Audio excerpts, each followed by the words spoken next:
In the interest of transparency, which is the word of the day, we do this in advance of the Sunday night game. So if there's mayhem between the Chargers and the Patriots, we're not ignoring it. It just hadn't happened yet. Kyle, welcome. Welcome. The games thus far have all been bangers, and you've been on this Bears train early, and the game with the Packers was just remarkable cinema, as they say. Take me through it as you processed it. Yeah, it was a Kendall Roy birthday playlist, all bangers, all the time. The Bears-Packers was just the latest preposterous football game for the Chicago Bears this year. The Bears and Packers have played 3 games, and not a single snap did the Bears take with having the lead. 0 in all 3 of those games, and they won 2 of them. This has become the conversation piece, the Ben Johnson, and here it is. So I know there's a lot of pearl clutching going on this morning about sportsmanship tonight, today, all day, and this, and I like this stuff. I like a little bit of Pro Wrestling Manager. I like the animosity, but I will say this about Matt LaFleur. If he is back as the Packers head coach, we don't know his future. I don't know if I'm coming out for the handshake anymore. I don't. That is the thing of respect. You don't respect me. You don't respect my team. I think you just kind of clowned me after I came out and said, good job. If I'm LaFleur, I'm like, we'll see you next time when I'm walking off. All right, let me respond in kind. Yeah. I love hate in the middle of any rivalry. Hate is great. It is the fuel of rivalries. This is real, genuine hate. I felt like it was performative when Johnson did it in the press conference initially, shaking his hand twice, blah, blah, blah. If you want to say to your locker room, F them, I hate them, and then you want your social media to share it with the world, cool. But if I'm the Packers, you know what my response to that is? Well, guess what? I hate you too, and I'm going to punish you for as long as you're there. There is no margin that is enough for as long as you're there, and I'm not shaking your hand again because me, you. How about that? I love it. I woke up this morning, Scott. The top headline on ESPN.com, the top one was Bears Ben Johnson, F the Packers, and it was right above a headline about like women's figure skating, and I love seeing it. But you're right. I want LaFleur to come back just so he can do the me, you. I'm the Packers. I'm going to run the score up on you next time. We got something here. We're really putting our editing folks to work here on the beeps, but it's necessary. This is the content. You have an analyst hat. You're breaking this down. What are you doing?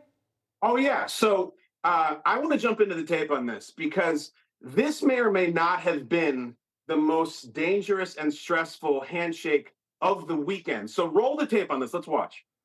Congratulations on a tremendous night. You're good. Oh, you're good. You're good.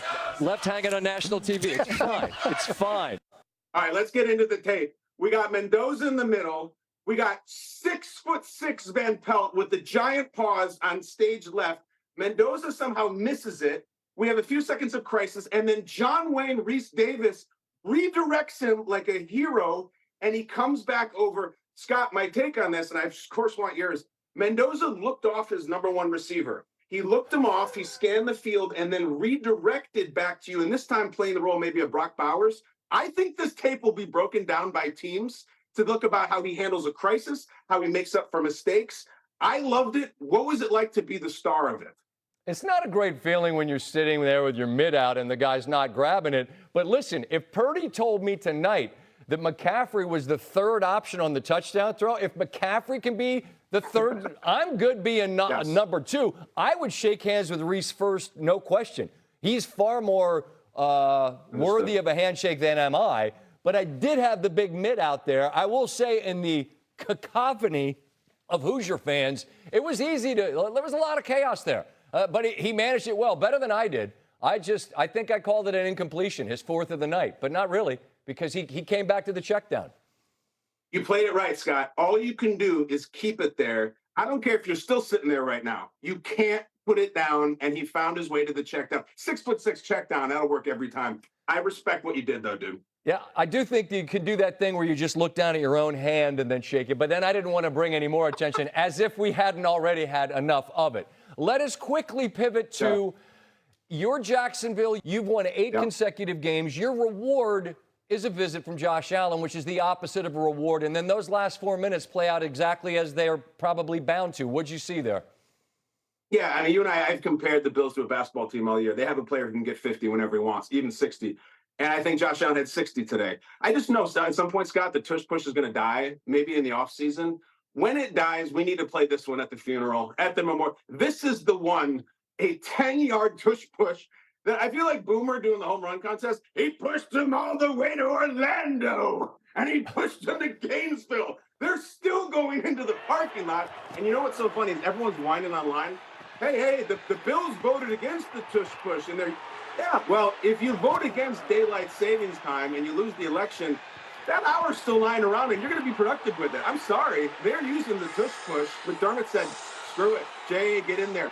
Philadelphia's season comes to an end, perhaps in the most poetic way possible. The offense has to pull something out of the fire and can't.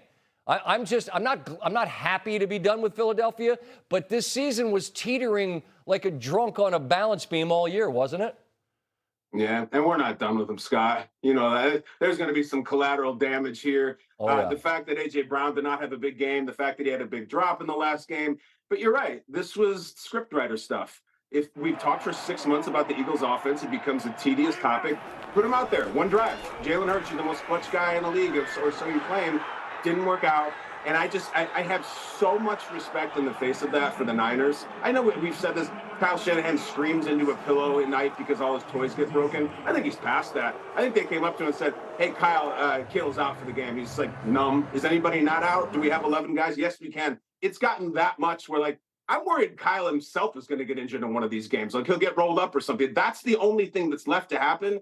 And they keep on winning. Philadelphia, see you later. Flawed team all year. I think the respect should all go to San Francisco. Just tough as hell.